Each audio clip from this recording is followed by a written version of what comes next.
So how do I make my sculptured wave crochet go faster? It's a fun pattern and there's lots of things that are good about it, but it is quite focus intensive. So one of the things you can do is speed up the back row, the HDC row.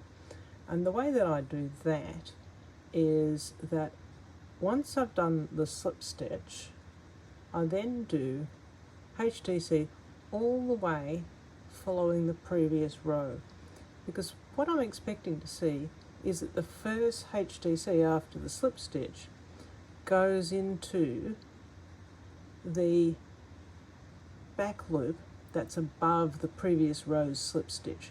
So you follow the previous row till you get to this gap in the previous row, and then one stitch before that you do your slip stitch and your HDC. And so that you're seeing this square stair-shaped ladder down the back of it. And it means that you don't have to count every single HDC in the sequence. You can just basically crochet on autopilot for all the way to along the back of the wave, just like this. And then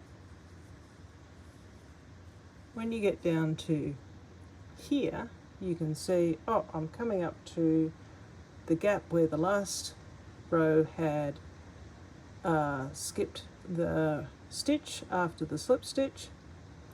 So I will stop my HDC just here, one step before. That's where my slip stitch is going to be, and so that's my last HDC there.